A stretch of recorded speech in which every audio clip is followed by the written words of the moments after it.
Hello everyone, this is week number 15 for the course of Fundamental of Econometrics. Today we are going to have our first lecture in week number 15. But before going to start, I would like to give you a quick overview of what we have been discussing so that we link, as always, link our previous learning with what we are going to study. So in week 13 and 14, we were discussing the topic of autocorrelation, and we started with the understanding of what is autocorrelation, how we define autocorrelation.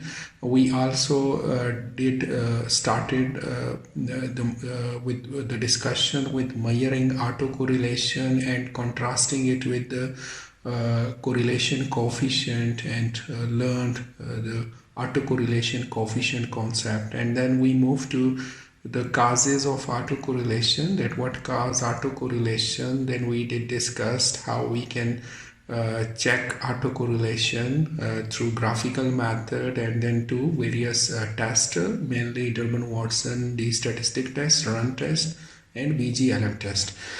In the 14th week, we discussed the remedial measure for autocorrelation, and these remedial measure were consist of mainly approximating the autocorrelation coefficient value, and based on that doing transformation, and through that transformation we were able to solve the problem of pure autocorrelation. However, we also did discuss that autocorrelation, as we have seen, can be also because of the misspecification of the model.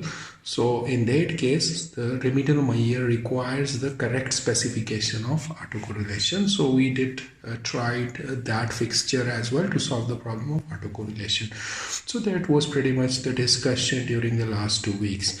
Now in week 15, what is we going to study? So let me show you the content first, and then let me give you my remarks. So for the last 2 weeks of the semester, I plan to give you an overview on the cross-sectional data and on the time series econometrics. So at that time, I didn't realize that these are very big topics, and as I told you at the start of the semester as well, that only cross-sectional data models, which consist of 4 chapters in your textbook, is sufficient enough to have 1 or 2 courses on that separately. Similarly, time series econometrics by itself is a big area, and it requires a separate course. So an overview of these 2 courses would require a lot of time, and the utility of that would not be that much as one would expect from such review. So based on that, what I decided that I will cover one more topic before going to the overview of these 2 topics. So what I decided is that I will cover one more big area of econometrics, not a big area, but one important area before going for these 2 big areas of econometrics. And the reason for that is that since I can't cover it fully in 2 weeks, these both topics, so it's of no use if I do it in 2 weeks, or if I give you an overview in 1 week. So I decided to give 1 lecture each on these 2 topics, and the 2 lectures which I will get extra, I'm going to cover one more important topic that would be more helpful for you people, especially when you are doing your project, or when you are going to do real world data analysis using econometric tools. So based on my this assumption that you required more topics rather than an overview of these 2 topics, let me introduce you to the topic which I plan to cover in next 2 lecture. That's the regression diagnostic 4, and this is chapter 7, and that covers model specification errors. So I'm going to cover mainly all the topics of chapter 7 in next 2 lecture, and I believe this is very important for you people to learn it. And since the other 2 topics for the week 15 and 16 were overview, so I'm going to give you an overview in the 2 lectures only. So let me start with model specification error. as we all know that classical linear regression model assume that the model which we are going to estimate through using ordinary least square method should be correctly specified. And what does correct specification of the model mean? Till now, we keep on saying that there are three major issues which have to be addressed to specify a model correctly, and let me code that first and then I will show you what else we can add to it. So the three things which we consider till now for correct specification of the model were: first, to include all the relevant variable, then do not include in the model any irrelevant variable, so that were the two, and then the third one was the correct specification form of the model, like you properly model your data linearly, non-linearly, log linear, and all that kind of things. So now, since we are in particularly checking this topic, so let me tell you that we can add some more things to specification of the model, and in aggregate having one or more of these will be defined as the model specification error. So the first one is that the model which we are going to estimate using ordinary least square should not exclude any core variable. So that's the same thing which we have been discussing, that we should not exclude any important variable, and if we do so, it's called underfitting a model. We will see shortly that what are the consequences of doing such thing and how we can check for it.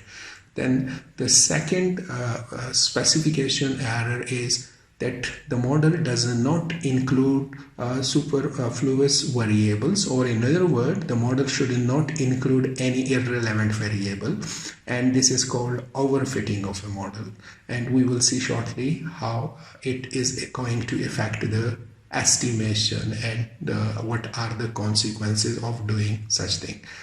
Then the functional form of the model should be suitable chosen. That's also a requirement for classical linear regression model. Then few more which we are going to add. So the fourth one is that there are no error of measurement in the regressant, that's the dependent variable, and the regressor, that's the explanatory variable. So we are going to see if there is error of measurement in dependent or independent variables, then what happens to our estimates. Then the data outlier should be taken care of, or it should be watched out carefully because it may influence our analysis. So we will see what happens if we have an outliers in our data.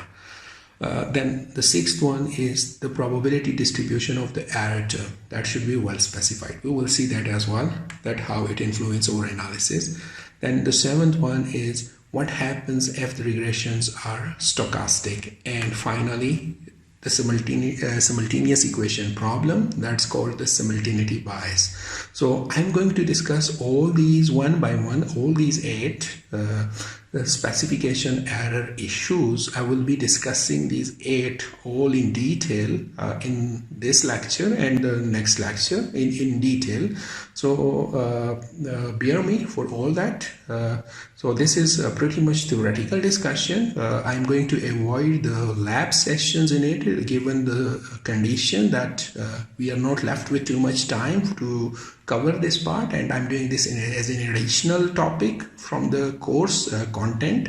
So for that reason, I'm excluding the lab session for it. However, your textbook has some really good examples of all of these and some very good explanation plus application of these tools to the real world data. So I would strongly advise to the enthusiastic student, if they can spare some time, so they should spend their time and do that themselves. So let me start with the first one now, that if the ordinary least square model does not include any core variable, so if it's the case of underfitting, then what happens? So let me go there.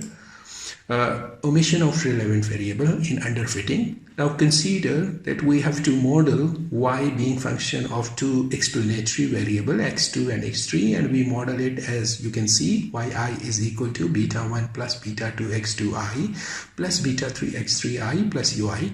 Now this is the true model of a phenomena in which I model y being function of two important variables. Now let's say for some reason we fit a model has shown yi is equal to a1 plus a2 x2i plus vi. Now for some reason we could not include x3 variable in our model. So the original model were with two explanatory variable, but for some reason we couldn't add the second variable in our model. So what could be the possible reasons? There could be many reasons for it. For example, I was unaware that x3 is as important as x2, or because the data was not available, or because I didn't work very hard to figure out correct theoretical or economic relation among these variables. So for whatsoever reason, I failed to add x3 variable in my estimated model. So what happens?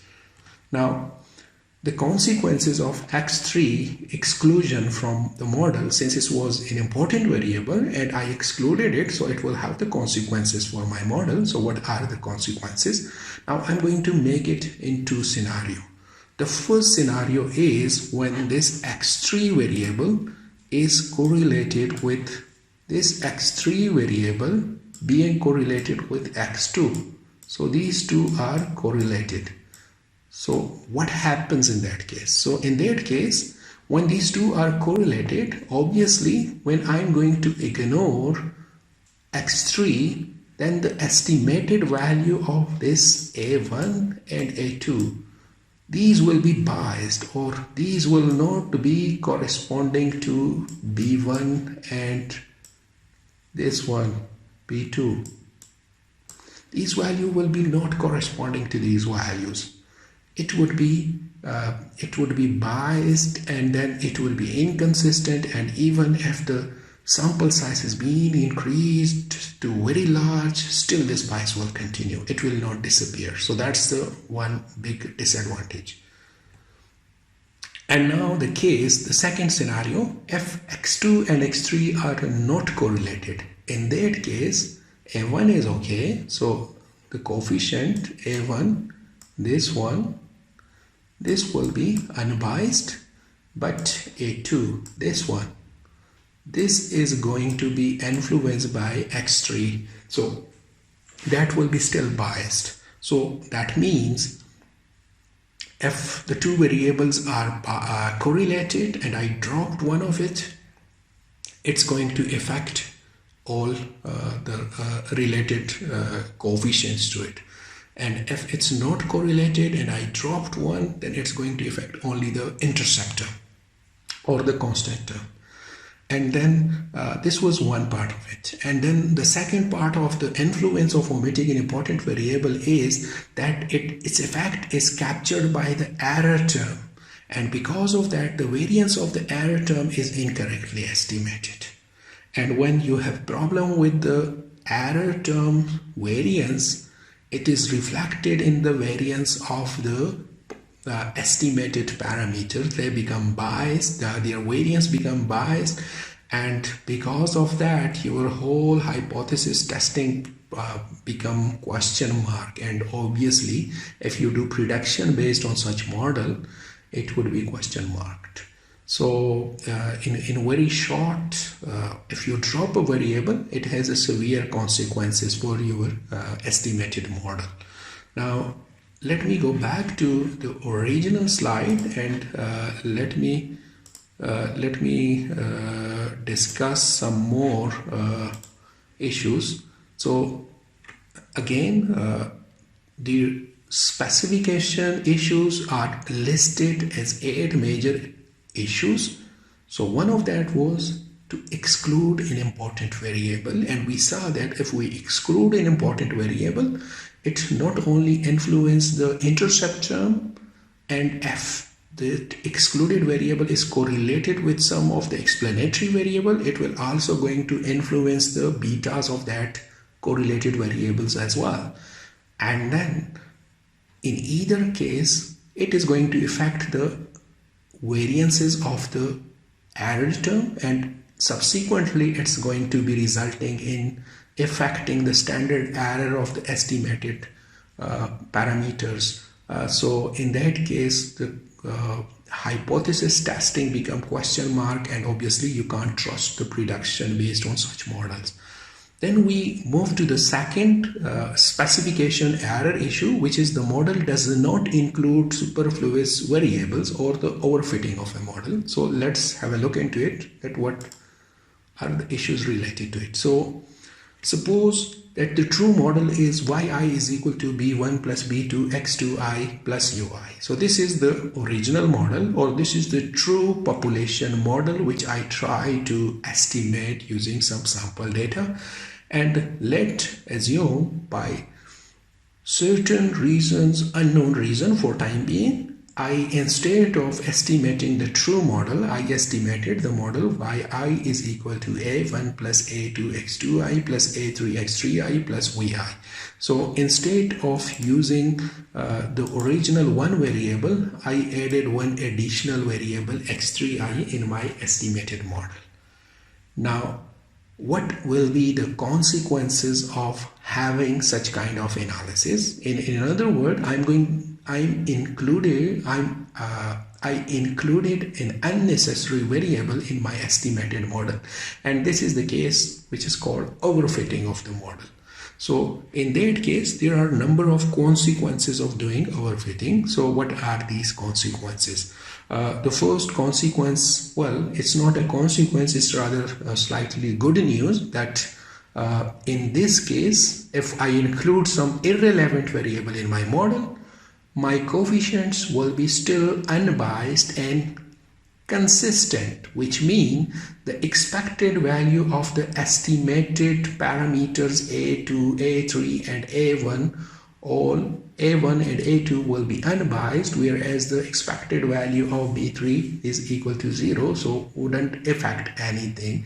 In very simple word, it is not going to influence the relation of x2i in the estimated parameter and estimated model and in the original model. So whatever the relation x2 and y had, it will be the same for the estimated and the true model. So that's the good news. The error variance sigma square is correctly estimated. So that's also kind of good news that the variance which is ultimately further used in hypothesis testing is correctly estimated. So the confidence interval and the hypothesis testing procedure remain the valid as well, because the variance is okay, the parameters are unbiased, so we can trust the results of the hypothesis and all that.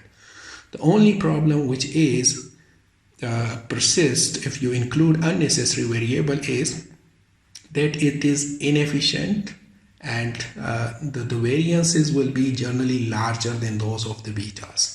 So the variance you get for example, the variance you get for A2, would be larger for the variance of beta 2. So that's the disadvantage. So that's make them inefficient.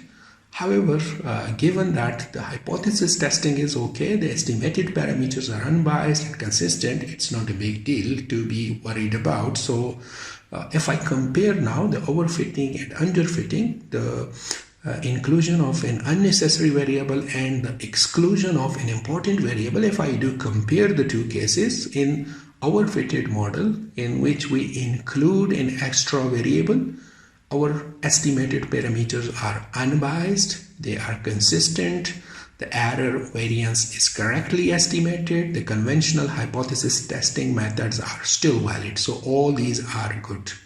The only penalty for inclusion of the irrelevant or superfluous variable is that the estimated variance of the coefficients are larger compared to the original population parameters variances. So In case of underfitting or when we exclude an important variable from the model, then what happens? The coefficients are biased, they are inconsistent, their variance is incorrectly estimated. So you compare the first three of the overfitted with the first three of underfitted, you see all three negative for underfitting. And then you see the usual hypothesis testing procedure is also not valid in case of underfitted model, and for overfitting it's still you can trust. So the conclusion, but before going for the conclusion, before reading out the conclusion, let me show you two more important things. Because of this comparison, there may be that you people start thinking that it's better to have overfitted model than the underfitted model, and that may lead to an exercise of including unnecessary variables in the model in order to avoid the case of dropping an important variable. The author of the book, Gujarati, do suggest that such philosophy should not be adopted or should not be seek for. He discuss it as a policy or an approach which he called kitchen sink approach. It's a kind of approach that you go for adding everything you had just to avoid a problem of excluding a relevant variable. So that's not a recommended policies by the econometrician. All they suggest the best approach is to include all relevant explanatory variable that on theoretical ground directly influence the dependent variable, and one should not aim for including irrelevant variable just for the fear of excluding or missing an important variable and having the consequences of underfitted model. So that was the conclusion. Now, having this conclusion, let me move back to my original slide. And so having this conclusion, let me move to my original slide now. So this is the original slide. So now in model specification, we have covered the two important aspects of model specification errors. We have seen that what happens if we exclude an important variable and what happens if we does include an irrelevant variable. So now, before going to further discussion, I would like to discuss some tests associated with the model specification error for including or excluding variables in a model. These tests are very useful, in particularly if you are building your economic model into a very good econometric model. So let me move to the test. So the test of specification error, some background before going for the formal test. So it should be noted that specification error may not be deliberately committed. Since it's called error, so the impression one may get that one is doing that deliberately. No, it's not the case. This error may not be deliberate. Most often these error happens due to a number of reasons. For example, sometimes we are unable to formulate the model as precisely as possible or as precisely as it should be. Sometimes the underlying theory is weak, it's not very well known, so we don't know which variable should be included or excluded. Sometimes we do not have access to the right kind of data to test the model. So again, the unavailability of the right kind of data may cause the problem of dropping important variables. So the practical question that is important while adding or dropping variables in the model is that how can we detect specification bias?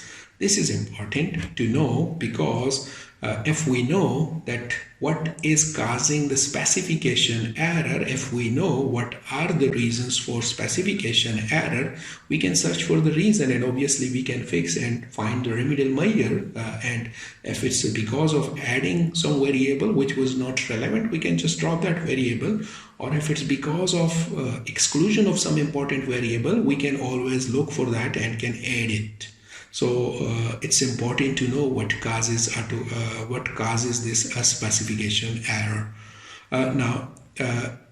Detection of underfitted model. So we are never sure about the true model. This is important to know because when you are doing an empirical research, there may always be questions being raised about adding more and more variable to your model because although in theory you may have a very limited number of variable directly linked to the dependent variable, however in empirical you may find a much larger number of variable being influencing your dependent variable. So sometimes it becomes difficult to defend that which variable should be added or not added. However, in current case, we are going to look a case of underfitted model, a model in which we are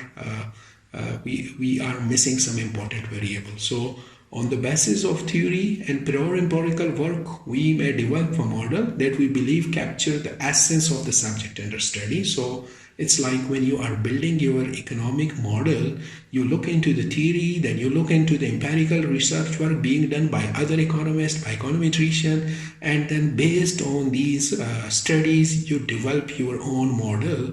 And for that model, you believe that it is getting the essence of the subject which you are going to study or the questions which you are looking for. So then that subject model which you establish goes through empirical testing, and then in very simple way we get some results when we run the model, and based on that result we go for some post-mortem, keeping in mind the criteria of a good model. And the general rule of thumb, as everyone knows, and I have been saying that for so many times during this course, that we look for some broad features of the model like the t statistics, like the standard error, like the r-square, adjusted r-square and t statistics. If these all parameters are pretty much in line with the standards for acceptable level of acceptable values, and if these diagnoses are reasonable good, we just proclaim that the chosen model which we have is the fair representation of the reality. And ultimately that's the objective of having any model which we are going to estimate, because at the end of the day all econometric analysis try to model the real world phenomena and try to explain, try to quantify the real world phenomena in some numbers. So if all our post-mortem, all our post-estimation diagnostics are well in line with the good criteria, with reasonably good numbers, we can trust our model and we can say that it's pretty much the fair representation of the real world reality. So that's the background of having certain good model. So now as far as the tests are concerned, we have some tests that we can use for omitted variables. So there are numbers of tests which have been quoted by the textbooks. However, I will restrict my discussion to only two tests which are more famous. The first one is Remsey RESET test and the second one is the Lagrange multiplier or LM test. So I'm going to discuss these two, and as I said it earlier that I'm not going to have the case studies on these two models, these two tests or any other material I'm going to cover, and the reason is pretty much clear that I don't have time left for doing that lab session. So let me start with the Remsey RESET test for underfitting, testing underfitting of model. We can use Remsey RESET test. So what does this test do? First of all, Remsey regression specification error test. That's what's its name, Remsey regression specification error test. So regression specification error test that reset and then Remsey. So Remsey reset. It's a journal test of model specification error, and it can be applied through following steps. Let me quote it one by one. So first of all, you start with incorrectly estimated model. So we believe that the model I'm going to estimate, that's incorrect. That's the model which is underfitted, or the model from where I'm missing one important variable, and I'm going to run this incorrect model. That's why I'm calling it incorrect, because I'm missing one important variable from it. So I'm going to estimate this model. And then obtain the fitted values of the dependent variable. So I estimate the incorrect model which is missing important variable, and I get the dependent variable forecasted value from it. In next step, I'm going to use this forecasted value. I'm going to take its square term, I'm going to take its cube term, and then I'm going to use these as an explanatory variable in my original model. And I'm going to run this model again. So first, the incorrect model, get the estimated value of the dependent variable, take its square, take its cube, add it to the same model again, and re-estimate this model in step 2. We can think of adding higher power values as well, but square and cube we can start with. And then we can call the first model as the restricted model because it was with lesser number of variables, and the second model as unrestricted model because it's with square and cube term of the forecasted value, so it has more explanatory variables, so we call it unrestricted model.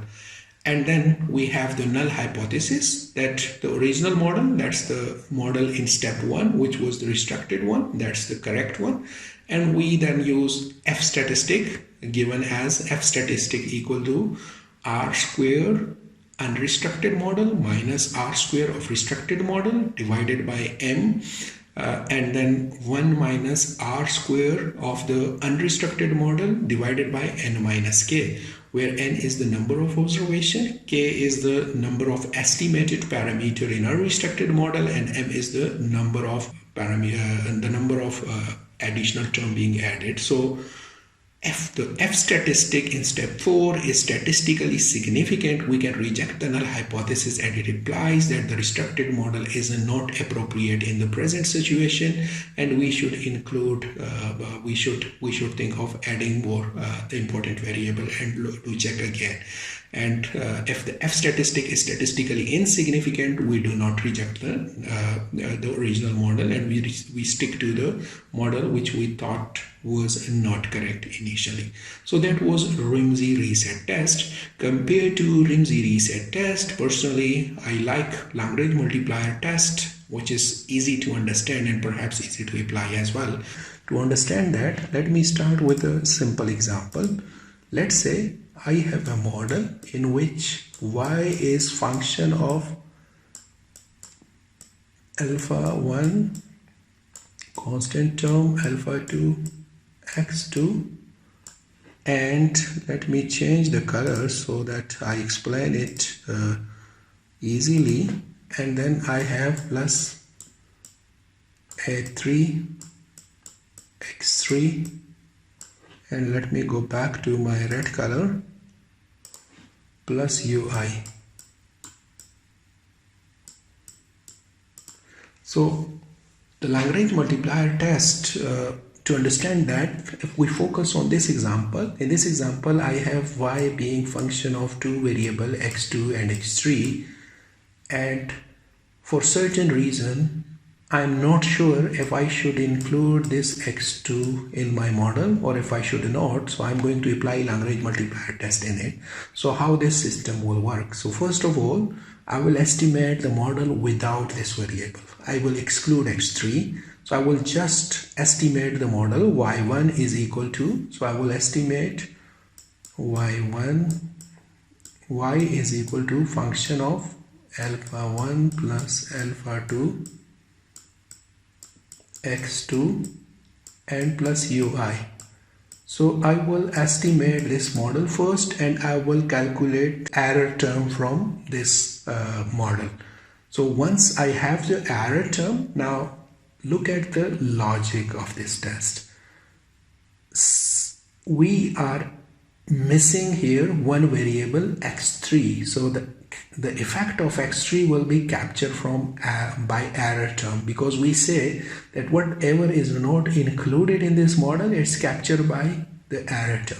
So if we estimate the model without x3, its effect will be captured by ui. So when I estimated this ui, I'm going to regress this ui on the omitted variable, because if the x3 is not relevant to yi, its effect will not be captured by the error term. But if it's relevant to yi, its effect will be captured by ui. So for that reason, I estimated ui, and then based on this logic that the residual obtained from this model should not be related to the regressor omitted from that model if the original model is correct. Or in other words, if x3 is not important for the original variable yi. So now when I regress ui, that's ui being regress on, if I write here beta and x3, and I can add a constant beta 1 and an error term vi. So if I regress this ui now on this x3, and I will look at this beta, if it is statistically significant, or it can tell me that x3 is important for y, or if I go for Lagrange multiplier test properly application, so we say that the number of observation and the r square from this regression, the product of this follows the chi-square distribution with degree of freedom to the number of regressor omitted from the original regression.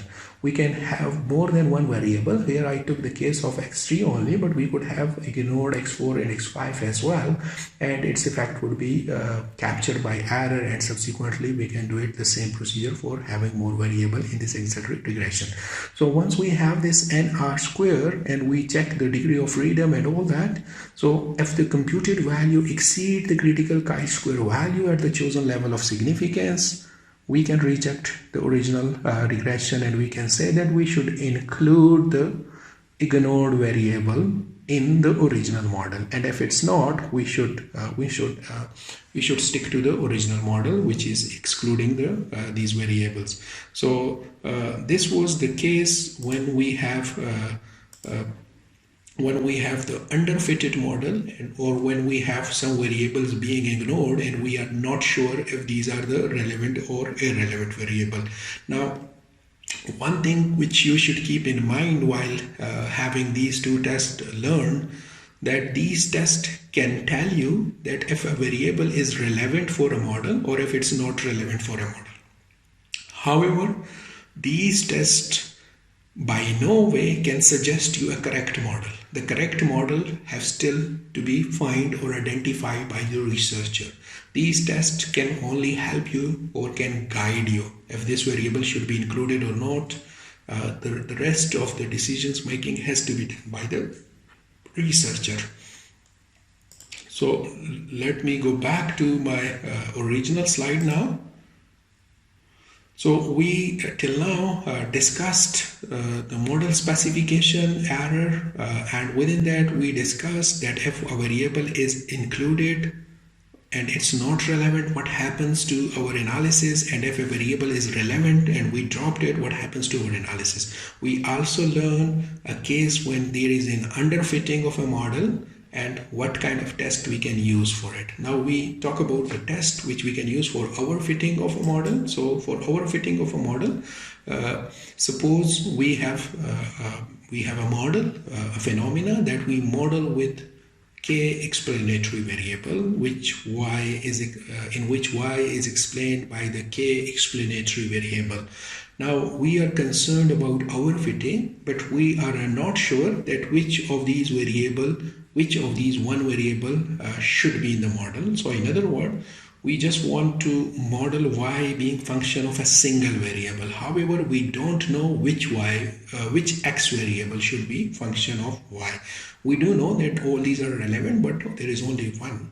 So for a single variable, it's very easy. All you have to do is regress y on x and take the t statistic value, and if it's statistically significant, you say that this variable is relevant. For example, if it's only x2, so I will just run y being regress on x2, and if it's statistically beta 2 is statistically significant, so I would include x2 in my model and will leave the rest. It's easy to make this decision, but consider a case when I have more than one variable, that what can we do to solve that problem?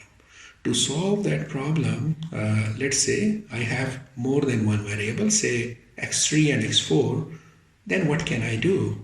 It's no more a single variable case. I can't anymore run in an individual variable case, because I'm interested now in joint significance of these variables as well. So for that purpose, we don't need to worry. We can apply the same F test of Remsey RESET or LM test from a Lagrange multiplier test, the chi-square based test. Both of these tests can be applied, and we can, based on the restricted and unrestricted model, make a decision that which variable should be included or which variable should not be included. So to sum it up,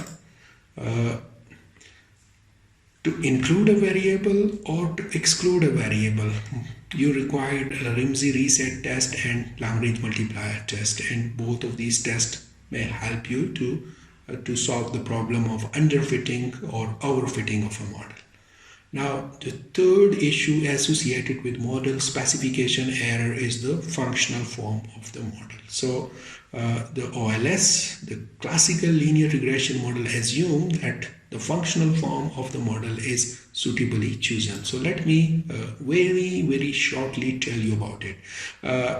We already discussed this issue in detail in chapter 2. For reference, I would recommend you to go to the lecture 11 video. That's the week 6 lecture 11 entire lecture, and then you can check the last 10 minutes, and in that last 10 minutes there is a discussion that how you will make a decision between two models, and one is linear model and the other is double log model, and how you are going to make a decision that which model should be preferred. In simple word, if I repeat that whole story in few words, it was that in linear model and double log model, we can't make a direct comparison for the reason that their dependent variables are not same. So we in that lecture did discuss a mechanism through which we do certain transformation that make the dependent variables of both model comparable, and then we can compare their standard error and their SIC or AIC criteria, and based on that we can pick one model that would be better for our analysis. For those who can't recall these discussion, I would strongly recommend to watch that last minute video, or maybe to go through the entire lecture. So with that, let me go back to my main slide. So for model specification error, we cover the first three issues in much more details than what we used to do in past. And we saw that what happens when these three issues happen, how it is going to affect our coefficients, and then how the tests can be used and how these problems could be solved. I think this is sufficient for this particular lecture. I will close this lecture with a thank you note for being patient and being listening and having a good learning session with me. And I hope I see you for the next few lectures as well. Thank you very much. And if you like these videos, please do subscribe to our channel for more updates in future. Thank you very much.